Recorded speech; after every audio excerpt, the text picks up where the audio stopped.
नमस्कार, कैसे हैं? आई होप आप लोग स्वस्थ होंगे, मस्त होंगे और तंदुरुस्त भी होंगे। देखिए काफ़ी दिनों बाद मैं ये वीडियो आप लोगों के बीच प्रोवाइड करा रहा हूँ, इसके लिए क्षमा चाहूँगा। लेकिन जो एनआईओएस का जो जजमेंट आया है, उस एनआईओएस के जजमेंट के ऊपर आज हम विशेष बात करने के लिए हैं। साथ ही काउंसलिंग को स्थगित कर दिया गया। जो टीआरई 3 एचएम यानी कि हेड मास्टर, प्रधान शिक्षक, प्रधानाध्यापकों का भी जो काउंसलिंग होने वाला था, उसे भी अभी फ़िलहाल जो है वो स्थगित कर दिया गया है।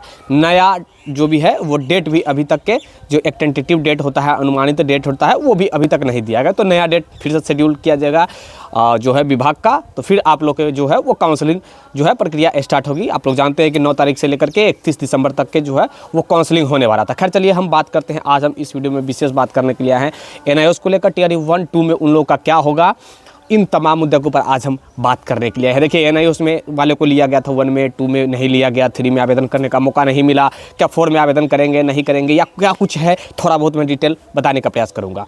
मेरी उपस्थिति थोड़ा अलग था, किसी रिलेशन में शादी था और शादी में मैं थोड़ा बिजी था। और फिर भी आप लोग के बीच एनआईओएस को लेकर जो सुप्रीम कोर्ट के एडवोकेट थे, उनसे हमने बात करवा कर और आप लोग के बीच जो है वो जानकारी देने का प्रयास किया था। इसलिए क्योंकि काफ़ी बड़ा ये प्रश्न उठ रहा था कि एनआईओएस का जो जजमेंट आया है उसमें 2 खेमा में लोग बटे हुए थे। कुछ लोग जो है यूट्यूब पे वीडियो प्रोवाइड कराया था, जैसे कि सत्यम है। सत्यम आप जानते हैं कि कुछ भी वो बोल देता है। मैं उसके ऊपर टिप्पणी करने के लिए नहीं आया हूँ, लेकिन वो कह रहा था कि जो है ये जो जजमेंट आया है, उस जजमेंट में केवल जो सर्विस वाले हैं, केवल सर्विस वालों को जो है उससे फ़ायदा होने वाला है, फ्रेश लोगों को फ़ायदा एनआईओएस वालों को नहीं होने वाला है। तो ऐसा ये गलत था। क्या कुछ था, हमने सारा कुछ जो है सुप्रीम कोर्ट के एडवोकेट द्वारा जो भी है जानकारी आप लोगों के बीच देने का प्रयास किया था। रिजल्ट यानी कि जजमेंट जब नहीं आया था, उससे पहले आपको याद होगा कि पटना उच्च न्यायालय से एडवोकेट साहब का जो मैं इंटरव्यू लिया था, उसमें उन्होंने ये भी बताया था कि देखिएगा एनआईओएस जीत रहा है। और मैं भी बताया था, आपको बहुत सारा वीडियो बनाया, उसमें हमने बताया कि एनआईओएस के फेवर में सुनवाई चल रहा है और एनआईओएस जीतेगा। आप देख लीजिएगा, एनआईओएस जीत गया। अब एनआईओएस वैलिड है। 18 महीने का कोर्स अब आप लोग नहीं कहेंगे, अब उन्हें आप केवल कहेंगे डिप्लोमा इन एलिमेंट्री एजुकेशन। यानी कि अब जिस प्रकार जनरल जो प्राइवेट कॉलेज से या फिर सरकारी कॉलेज से जो डीएलएड कोर्स करते हैं, सेम समकक्ष अब मान लिया गया है। तो अब मैं कह सकता हूं कि पूरे भारत में फिर से वैलिड हो गया है। आप चाहे बिहार में गवर्नमेंट टीचर बने, यूपी में बने, झारखंड में बने, या फिर उत्तर प्रदेश में बने, वेस्ट बंगाल में बने, या फिर केबीएस, एनबीएस, DTSSB या फिर AEES, कहीं भी पूरे भारत में सेंट्रल गवर्नमेंट में भी आप लोग जॉब कर सकते हैं। खैर चलिए अब हम बात करते हैं थोड़ा सा अपने इन बिहार के मुद्दा के ऊपर आते हैं। बिहार वाले को क्या होगा जो टीआरई 1 में जिनका नौकरी हो गया है। देखिए छठे चरण में भी लगभग 28,000 के आसपास शिक्षक जो हैं वो ज्वाइन किए थे एनआईओएस वाले। सबसे पहले तो आप लोग जान जाइए कि पूरे भारत में 14 लाख के आसपास जो वो एनआईओएस से डीएलएड कर चुके स्टूडेंट हैं। साथ ही बिहार में केवल देखा जाए तो 3 लाख से भी अधिक जो है वो केवल एनआईओएस जो है डिग्रीधारी शिक्षक बिहार में है। मैं शिक्षक ही कहूँगा क्योंकि ट्रेनिंग करने के बाद लोग शिक्षक हो जाता है, ट्यूटर नहीं रहता है, टीचर बन जाता है भैया। तो जब तक आप ट्रेन नहीं है तब तक आप ट्यूटर है, ट्रेन होने के बाद आप जो हैं वो शिक्षक बन जाते हैं। तो बिहार में ऐसा था कि टीआरई छठा चरण हो या फिर टीआरई 1 में शिक्षक बने।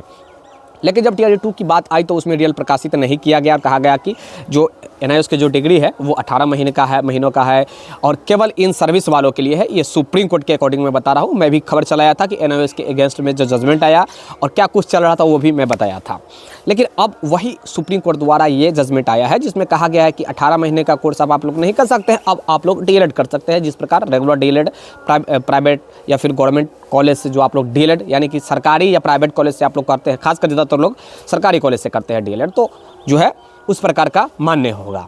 तो क्या अब उनका क्या होगा जो टीआरई 2 में जिनका रिजल्ट प्रकाशित नहीं किया गया, जो आवेदन किए रिजल्ट प्रकाशित नहीं किया गया, या फिर 1 में आप देखेंगे कि सप्लीमेंट्री जो रिजल्ट देना था, सप्लीमेंट्री में भी उन लोगों का अच्छा खासा मार्क्स था। टाई ब्रेकर से बहुत लोग छटे हुए थे, 1-2 नंबर से छटे हुए थे, उनको आप देखेंगे कि उनका भी रिजल्ट नहीं दिया गया। यानी कि टाई ब्रेकर और 1-2 नंबर वाले को भी रिजल्ट नहीं दिया गया था टीआरई 1 में, टीआरई 2 में भी रिजल्ट नहीं दिया गया, टीआरई 3 में आवेदन करने का मौका नहीं मिला। तो क्या उन लोगों का अब क्या होगा? बहुत सारे ऐसे भी होंगे, लाजमी है कि जिनका एज एक्सपायर हो गया होगा या फिर किसी कारणवश जिनको टाई ब्रेकर से नहीं हो रहा था नौकरी, आज वो कहीं विद्यालय में, किसी विद्यालय में, बिहार के किसी गवर्नमेंट स्कूल में वो पढ़ा रहे होते। लेकिन क्या हो रहा है भैया, उनको एक थोड़ी सी छोटी सी डिसीजन के कारण जो है उनको ये सब से वंचित कर दिया गया, नौकरी से वंचित कर दिया गया। अब सुप्रीम कोर्ट कह रहा है कि ठीक है, अगर सही है डिग्री तो फिर अब उनका क्या होगा। तो एक उपाय बचता है। देखिए सुप्रीम कोर्ट का जो जजमेंट आया है उस जजमेंट के अकॉर्डिंग देखा जाए तो अब आप लोग बहाली के लिए योग्य हैं। किसी भी फ्रेश बहाली में आप लोग शिक्षक बन सकते हैं। तो क्या हमारी डिग्री को, आपकी डिग्री को, मैं अपने ऊपर नहीं ले रहा हूँ, आप ही के लिए बोल रहा हूँ, क्या आपकी डिग्री की जो है वो वैधता जो है अगर वो वायलेट कर दिया गया है तो उस पर नौकरी क्यों नहीं दिया जा रहा है? 2 का रिजल्ट फिर से अगर अकॉर्डिंग जो भी है सुप्रीम कोर्ट के जजमेंट के अकॉर्डिंग देखा जाए तो गवर्नमेंट को फिर से रिजल्ट प्रकाशित करनी चाहिए उस जजमेंट के अकॉर्डिंग देखा जाए तो, क्योंकि जैसे ही आप आवेदन करते हैं गवर्नमेंट या किसी भी विभाग के लिए जॉब के लिए, तो वहाँ पे उनका रिस्पॉन्सिबिलिटी बनता है कि एग्ज़ाम कंडक्ट करे, रिजल्ट प्रकाशित करे, उसके बाद आपको जो है वो ज्वाइनिंग दे, नौकरी दे। लेकिन ऐसा हुआ क्या कि नहीं दिया गया उनको, तो अब उन लोगों के लिए एक ऑप्शन बचता है कोर्ट का दरवाज़ा। देखिए सुप्रीम कोर्ट बोल दी है कि भैया बिहार सरकार को कि तुमको इन लोगों को नौकरी देनी चाहिए। जैसे कि अभी सप्लीमेंट्री को लेकर 9 जजमेंट आया है पटना उच्च न्यायालय का, लेकिन सरकार क्या की, एलपीए में चले गई। अब एलपीए में जाकर गुहार लगाइए भैया कि हम लोग को नया जो है फ्रेश बाहरी लाएंगे, उसमें इन लोगों को नौकरी देंगे। अब जिनका एज एक्सपायर हो गया उनको वो कैसे देंगे? एक तरफ गवर्नमेंट ये भी कहती है कि भैया हम एज में छूट नहीं देंगे, दूसरी तरफ ये भी कहती है कि हम इन लोगों को अलग से मौका देंगे आवेदन करने का। तो अब जिनका एज एक्सपायर हो गया उनका क्या होगा? बहुत मतलब प्रताड़ित किया जा रहा है। मैं सीधा सीधे कहूँ तो प्रताड़ित केवल किया जा रहा है। जैसे ही कोर्ट का जजमेंट जो आया है, गवर्नमेंट को इस पे इम्प्लीमेंट करना चाहिए, इस जजमेंट को जो है लागू करना चाहिए, ताकि जितने भी बिहार के वंचित हो, बिहार या फिर अदर जो भी स्टेट के हैं, जो भी आवेदन किए होंगे, उन लोगों को इनसे फ़ायदा पहुँचे। लेकिन बिहार सरकार क्या करती है कि बार बार जो है वो पेज फंसाने का केवल काम करती है और कुछ नहीं करती है। तो देखिए अब आप लोग के लिए हमसे बहुत लोग राय मांग रहे थे, रिक्वेस्ट कर रहे थे कि सर इसके लिए आप सजेशन कीजिए और आप बताइए। तो एक चीज़ मैं कहना चाहूँगा भैया कि आपके लिए एक ऑप्शन है, सुप्रीम कोर्ट के जजमेंट को लगाते हुए आप हाई कोर्ट में केस फाइल कीजिए। मेरा मानना ये है, अगर आपको टीआरई 1 में रिजल्ट नहीं हुआ है, या फिर सप्लीमेंट्री के लिए जो लोग भी नहीं किए थे, जैसे कि 9 सप्लीमेंट्री का रिजल्ट सप्लीमेंट्री को लेकर पटना उच्च न्यायालय का जजमेंट आया है, लेकिन एनआईओएस वाले एक भी कैंडिडेट जो है वो पिटिशनर उस वक्त नहीं बने थे। क्यों नहीं बने थे? क्योंकि उनका डर था कि हमारी डिग्री ही जो है वो अवैध करार कर दिया गया है, तो हम लोग किस बिहाफ पे बनेंगे पिटिशनर। अब आपको पिटिशनर बनना चाहिए।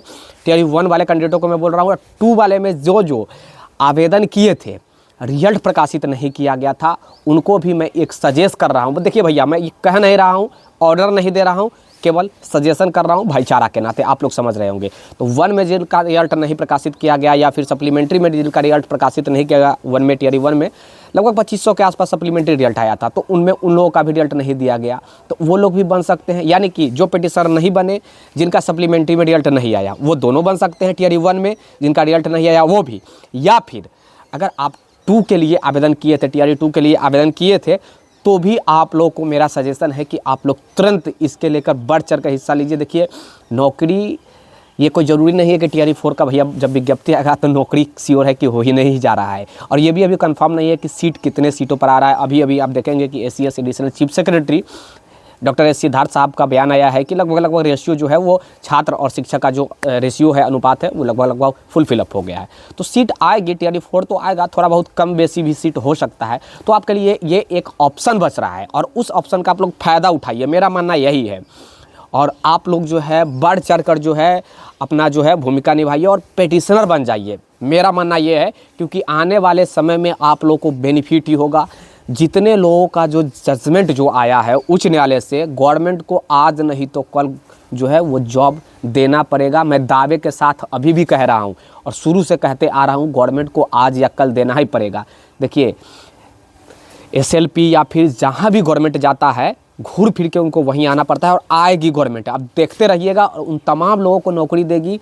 चाहे 101 पिटिशनर की बात करें, 24 पिटिशनर की बात करें, 17 पिटिशनर की बात करें, या फिर तमाम प्रकार के जो भी जजमेंट आया, हर जजमेंट का पालन करेगी गवर्नमेंट, और सारे लोगों को नौकरी देगी। जैसे कि 9 जजमेंट जो आया है टीआरई 1 को लेकर आया, 2 को लेकर अभी एक भी जजमेंट नहीं आया है, तो 1 को लेकर आया है, 101 हो, 24 हो, 17 हो, हर लोगों को नौकरी देगी। और एनआईओएस वाले भी इसमें बढ़ चढ़ कर हिस्सा ले लो। अब आपका डिग्री वैलिड है, तो आपको भी जो है अपने हक लेने से कोई नहीं रोक सकता है। मेरा मानना यह है कि मैं किसी को तार पर चढ़ा नहीं रहूँ भैया। एक कहावत है ना कि भाई किसी को तार पर चढ़ा देना, फुला कर मतलब चढ़ाना, वैसी कुछ बात नहीं है। हमसे आप सजेशन मांगे हैं, बहुत लोग हमसे रिक्वेस्ट कर रहे हैं, पूछ रहे थे, तो आज ये मैं अभी तुरंत हमारी उपस्थिति पटना में हुई है और आपके लिए वीडियो मैं प्रोवाइड करा रहा हूँ। और ये महत्वपूर्ण वीडियो है आपके लिए, एकदम मस्ट इंपॉर्टेंट, केवल एनआईओएस कैंडिडेटों के लिए। हर एनआईओएस कैंडिडेट जो सीटेट पेपर 1 पेपर 2 क्वालिफाइड थे, 1 में आवेदन किए होंगे। हर एनआईओएस कैंडिडेट जो क्वालिफाइड रहे थे प्री का एग्ज़ाम, जिसे मैं सीटेट का एग्ज़ाम या फिर बीटेट का एग्ज़ाम कहता हूँ, तो भैया वो लोग पेपर जो है 2 में भी आवेदन किए होंगे। 3 में खैर आवेदन करने का मौका नहीं दिया गया, तो 3 के लेकर मेरा टिप्पणी अभी करना ये गलत होगा। ये जो है एडवोकेट साहब से मैं पर्सनली जब तक मैं किसी प्रकार के राय नहीं ले लेता, जानकारी नहीं ले लेता, ऑथेंटिक जानकारी नहीं ले लेता कि इन लोगों का क्या कुछ बन रहा है, एक तो आवेदन करने का मौका नहीं दिया गया, तो फिर उसके लेकर भी मैं आप लोगों के लिए अवेज जो है वीडियो प्रोवाइड करा दूंगा। लेकिन ये केवल 1, 2 वालों के लिए मैं विशेषकर बनाया हूँ। 1 में आप लोग पिटिशनर बन जाइए, 2 में भी आपने अगर आवेदन किया था तो बन जाइए। मेरा मानना यही है, चाहे मैक्सिमम एज वाले हो या फिर अंडर एज में आते हैं फिर भी। खैर चलिए, अपना प्रतिक्रिया इस वीडियो के माध्यम से जरूर दीजिएगा। ये एक वीडियो छोटा सा था आपके लिए मैसेज पहुंचाना NIOS कैंडिडेटों के लिए, और विस्तार से जानने के लिए मैं जल्द ही आप लोग के बीच एडवोकेट साहब का जो है सुप्रीम कोर्ट के एडवोकेट और हाई कोर्ट के एडवोकेट के साथ मैं सोच रहा हूँ कि एक लाइव डिबेट रखा जाए, लाइव वीडियो कॉन्फ्रेंस किया जाए और आप लोग का जो भी है मशवरा, जो भी है प्रश्न है, उस प्रश्नों का जवाब दिया जाए। खैर चलिए, इस वीडियो को ज़्यादा से ज़्यादा शेयर कर देना, लाइक कर देना और सब्सक्राइब कर लेना। हाँ, जिनको सहायता चाहिए कमेंट जरूर कीजिएगा एडवोकेट संबंधी, या फिर मैं 2-3 एडवोकेट का नंबर डिस्प्ले पे स्वाइप कर दूंगा, आप लोग जो है इस पे इनसे संपर्क कीजिएगा और हेल्प ले लीजिए। देखिए भैया, आज नहीं तो कल आपको जाना ही पड़ेगा, और समय से कुछ चीज़ होता है, समय से करना कुछ ही होता है, समय निकल जाने के बाद बहुत कुछ हानि भी होता है। तो मैं हर चीज़ वीडियो में आपको नहीं बोल सकता, हम लोग के बीच भी इंस्ट्रक्शन होता है, गाइडलाइंस होती है, तो मैं हर चीज़ कोर्ट के अगेंस्ट और कोर्ट के फेवर में बात नहीं कर सकता। तो आप समझ रहे होंगे, बस मैं आपको एक सजेशन कर रहा हूँ, एक मतलब दोस्त के नाते। खैर चलिए, वीडियो को ज़्यादा से ज़्यादा शेयर जरूर कर देना भैया, लाइक कर देना, सब्सक्राइब जरूर कर लेना। देखिए, ताकि भविष्य में जो वीडियो बने ना वो आपके बीच पहुंचती रहे। Thank you.